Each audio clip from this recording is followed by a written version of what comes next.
The act without a name, they never gave it a name.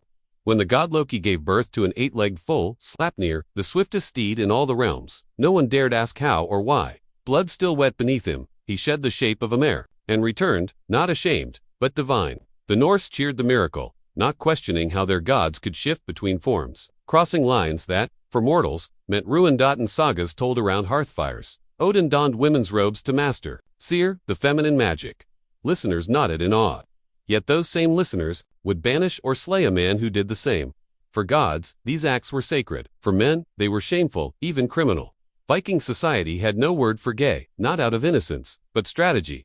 Language served power, not truth.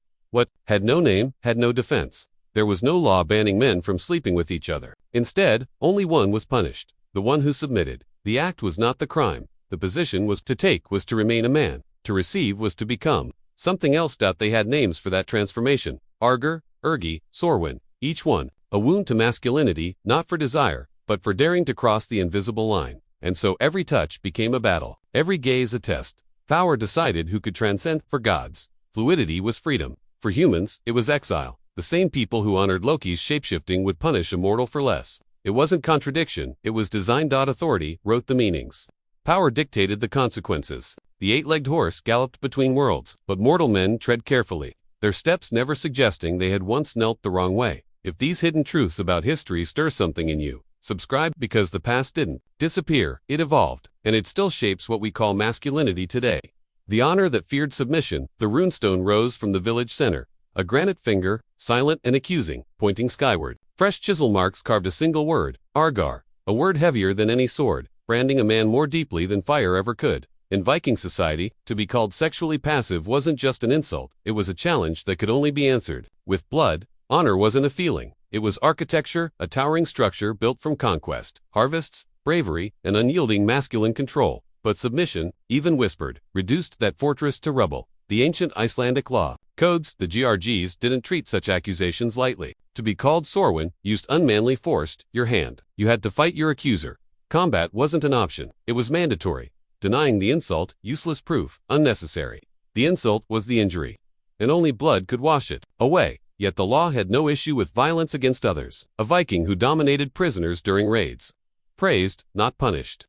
His conquest confirmed his status, but the conquered man, his defeat was engraved onto his flesh. A lesson for all who saw him. Language shaped fear. Nidge for shame, rager for coward, blor for soft, each word a knife, reminding men what not to become. So they hardened themselves. Avoided gentle gestures. No lingering looks. No softness, no warmth. Even joy had rules. Laugh to dominate, never to connect. In longhouses, men sat with measured distance. Ale passed between hands, but never tenderness. The runestone stood outside, a cold monument to a man still breathing, but socially erased. His name, etched in granite, would outlast his voice. His body lived on. His presence did not dot. Frost covered the letters in the morning, blurring them, but no one forgot. That's how the system worked, a machine that required constant feeding through exclusion, accusation, and the looming shadow of social annihilation.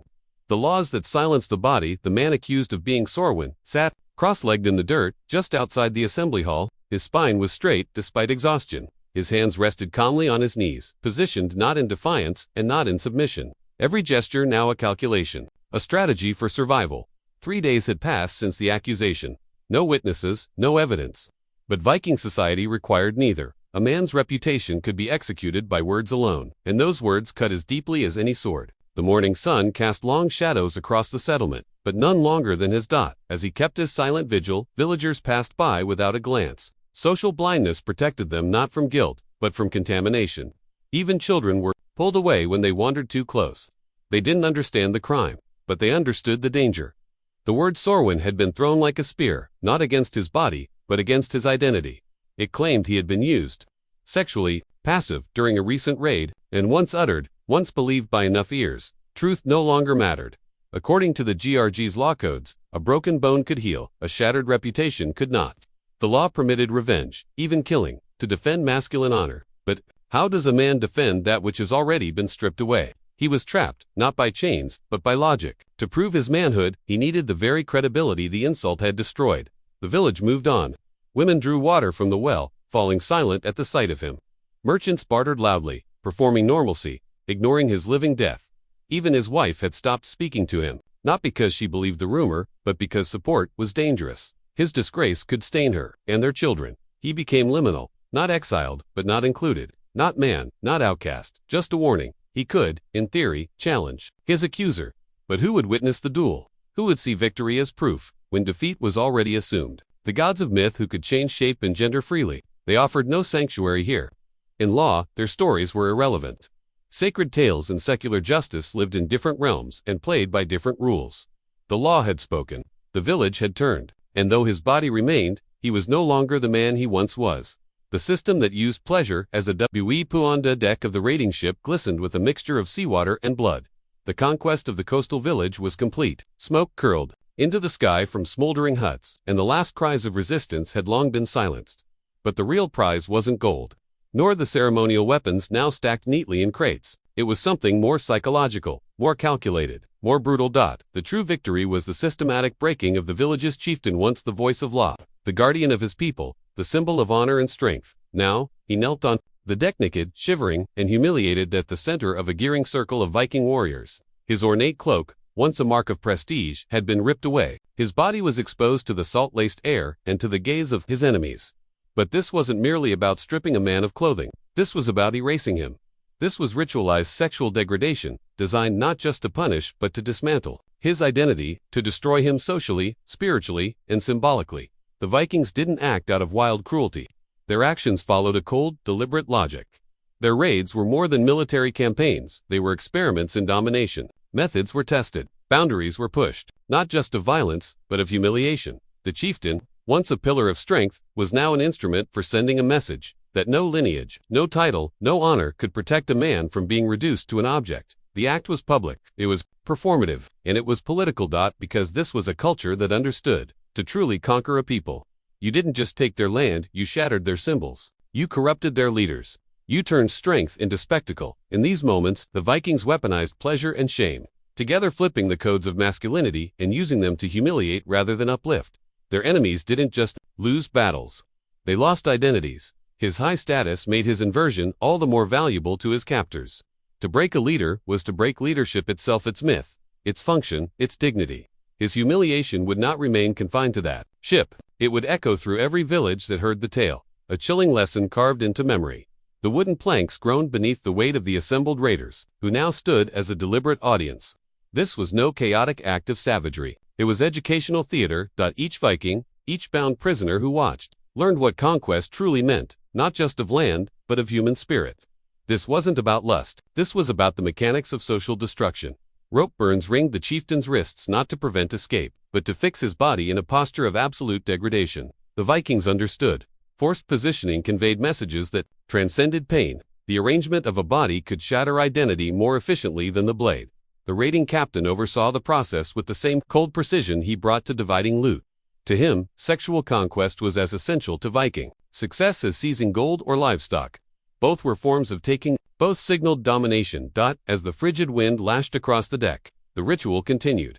The chieftain gasped for breath, his chest rising and falling in ragged rhythm, each exhale visible in the winter air. To his captors, these tremors were not signs of weakness. They were evidence of a goal achieved, the collapse of the man into a thing. His subjects, too, had been forced to watch. What they witnessed wasn't punishment. It was instruction, a visual syllabus on the cost of defying Viking rule. Each spectator absorbed the lesson. Each tear, each clenched jaw, each silence reinforced the system's efficiency. This was terror not designed to kill, but to control. As the sails snapped in the shifting wind, the raiders concluded their work. They spoke not in whispers or shame, but like tradesmen comparing tools. Techniques were evaluated, methods analyzed. To them, sexual violence was not depravity. It was technology, a tool refined through war, a strategy perfected for dominance. The chieftain stared blankly at the planks, his eyes unfocused, his soul fractured. This emptiness, this hollowing out, was the true prize. He was no longer a leader. He was a vessel for their message. The ship turned toward home waters, its hull filled with stolen goods and broken men. The villagers would be returned, not out of mercy, but as living trophies, walking warnings. They would say nothing. They wouldn't need to. Their posture, their silence, their shame would speak louder than any threat. The system was Each act of domination produced not just momentary victory, but long-term psychological warfare. The broken became messengers of fear. silently enforcing Viking power with every step they took upon the soil of their homeland. No gods could restore what had been taken. No pagan rite or ancestral rite could lift the stain. The chieftain would return to his village, but not as himself. He would try to speak, to lead, but his people would see the truth in his lowered eyes, his hesitant voice, his shattered presence. The Vikings had succeeded in creating not just victims, but propaganda. The ship vanished into the horizon, and behind it, it left no smoke, no fire, just men who would carry its message for the rest of their lives. What began as a raid had become doctrine, a system of conquest built not just on strength, but on the calculated collapse of the human soul. The god who broke the Arwells while mortal men were punished, even destroyed, for stepping outside the narrow confines of masculinity. The gods had always crossed those lines without consequence. Long before raiders weaponized the body in conquest, the gods had already written the rules: who may cross the line, and who must never try. Incense swirled in thick coils around Odin's cloaked figure. He knelt, not like a warrior, but like a seeress, his fingers sketching sacred symbols into the earth, his voice weaving the rhythms of seer magic. The Allfather wore women's robes. He practiced arts considered feminine, submissive, even forbidden to mortal men. But no one questioned his right to do so, because Odin was a god, and gods, lived, above the rules they enforced upon humans. The same gestures that would brand a mortal man, unmanly, weak, disgraceful, became acts of sacred authority when performed by a deity. Odin's adoption of feminine dress, his use of intuitive, receptive magic did not degrade him, they elevated him. His crossing of gender lines wasn't an invitation for mortals to follow, it was a declaration of divine privilege. The candlelight shimmered across his face as he worked spells requiring surrender, intuition, and yielding precisely the traits that would destroy a mortal man's standing. But in the hands of a god, those same traits became tools of dominion. This was not contradiction. This was control. By allowing the gods to embody what mortals must never become. The system built an invisible boundary. Look, but do not imitate. Revere, but never dare reflect. A farmer caught practicing seer would be denounced, shunned, cast into exile. But a king, consulting a female seer, he would be called wise. The difference lay not in the act, but in the rank of the one who performed it. Authority flowed downward, never sideways, never upward. And so the gods performed gender fluidity as divine spectacle, not moral permission. Odin could kneel, could soften, could wear the veil, because he could return to his masculine form. At will, his divinity remained untouched, his power intact. Mortal men, however, found that even the attempt to blur gender lines left permanent scars on their social identity. This was by design. The gods became symbols of forbidden possibilities. They offered an outlet for human longing, only to transform that desire into a tool of repression. Men could admire the gods' transformations, but only from a distance. To attempt the same was not courage, it was social suicide. Even Odin's kneeling posture, a gesture of openness, receptivity, would have marked a mortal as passive, emasculated, but for a god, the same pose signified power over unseen realms. Same gesture, different meaning, because position, not action, defined its significance. In this system, context was everything. Power shaped perception. Rank shaped reality. What sanctified the divine, destroyed the human. There was no ladder from Earth to Asgard, no bridge from constraint to freedom. The gods were never role models. They were gates. They showed what was theoretically possible, only to render it practically impossible. Their freedom confirmed the mortal's bondage. Their exception enforced the rule. What lifted the powerful, crushed the powerless. And when the last wisp of incense curled into the air and vanished, the line remained, that sacred boundary between what gods could do and what mortals must never dare, held firm, a boundary not of morality, but of authority. The transformation of Sion, the Viking obsession with masculine honor, did not vanish even as their gods fell. As Christianity swept through Scandinavia, carried on the backs of royal conversion campaigns, a new moral architecture took root. But this was not revolution, it was refinement. The old vocabulary of shamarger, ni, was not erased. It was translated. The church inherited the same fears, preserved the same hierarchies, and imposed the same punishments. Only now, they were sanctified. Where Norse law had once defended masculine integrity through vengeance, blood feuds, and honor duels, Christianity offered confession, penance, and pain. The sword was replaced by the scourge. But the architecture of control, it remained untouched. Sunlight filtered through stained glass onto cold stone floors. The accused knelt again, in the posture now demanded by sacred ritual. His body, once judged by clansmen, was now judged by God. This was no longer a violation of social order. This was a breach of cosmic law. The stakes had grown. Exile was replaced by eternal damnation. The terms evolved with surgical precision. Argar became sodomite. Became abomination. Nij became unnatural. Each word narrowed the path to redemption. tightened the vice of shame. Under Viking law, an accused man could raise a shield, challenge his accuser to single combat, reclaim his honor in the clash of steel. Under Christian authority, he could only confess, only kneel, only suffer. The whip moved in rhythm, slow, deliberate. Monks stood silent, watching, praying. This was not punishment, this was correction. The body was being taught what the spirit had failed to learn. Scars became scripture, etched into flesh, read by the soul. This was Christianity's innovation, not mercy, but efficiency. Viking law had targeted the passive partner. Christian doctrine condemned everyone. Shame was no longer hierarchical, it was universal. Guilt became total. The monastery bells rang in the distance, counting not hours, but acts of purification. Each crack of leather on skin was an act of divine justice. The man's pain was no longer personal, it was cosmic restitution. His body had become a battlefield where God's order reasserted itself against human weakness. The old fear remained. To receive, to yield, to soften was to threaten masculinity.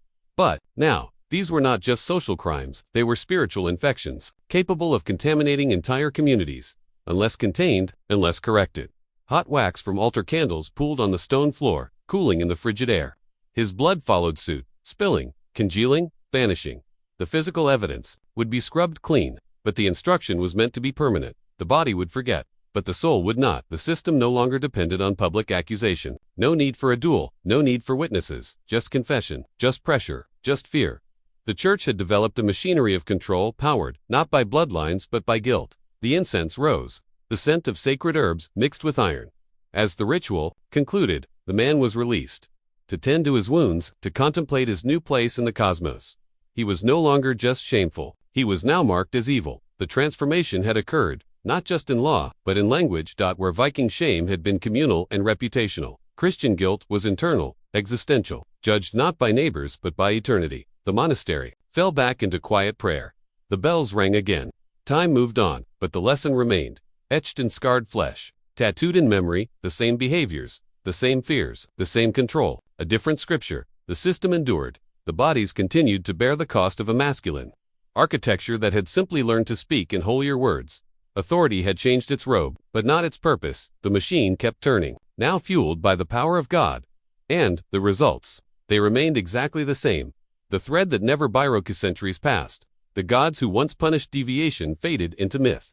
The crosses that once sanctified suffering became ornaments. But the architecture remained. Not in temples, not in monasteries, but in schools, in diagnoses, in jokes, in every space where men were still expected to be strong, dominant, unfeeling. The ancient system of control survived. It no longer needed whips, no more exile. It needed only habit, silence, and the slow, invisible weight of rejection. The priest was replaced by the teacher, the warrior by the father, the pulpit by the screen. In Viking halls, they averted their gaze. In monasteries, they demanded stillness. Now, they scroll past, they look away, they laugh. Same postures, same fears, different justification. Stone tablets gave way to parchment, then to printed laws, then to medical handbooks, then to algorithms. The medium evolved. The message remained unchanged. A male body that yielded, that softened, that failed to dominate continued drifting through history like a shadow no light could dissolve. Viking slurs, like arger and ergi, were buried in academia.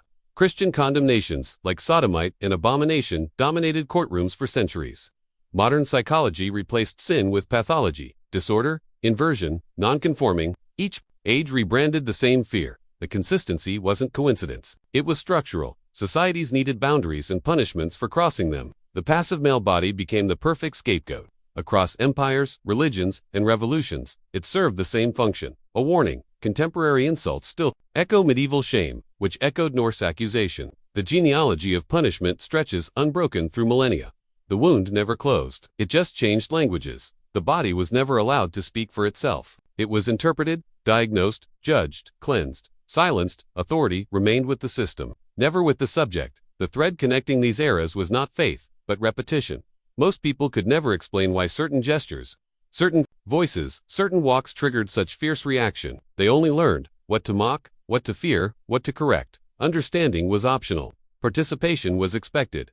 Even today, legal protections exist next to ancient fears. Progressive slogans float above primitive reflexes. The system adapted its words, not its purpose. Tolerance is performed on stages, while punishment unfolds in bedrooms, in locker rooms, on sidewalks, in whispered conversations and sudden silences. The Mechanisms operate below consciousness. A gesture too graceful, a tone too soft. A stillness mistaken for surrender. Triggers not understood, but recognized and acted upon. This isn't history. This is machinery. Dear ancient, durable, efficient. It doesn't need belief to survive. It needs silence. It thrives on denial. The gods, who once crossed gender lines, remain safe inside myth. Untouchable. Worshipped for what mortals still suffer for attempting. The gap between divine freedom and human constraint remains unchanged. 21st century.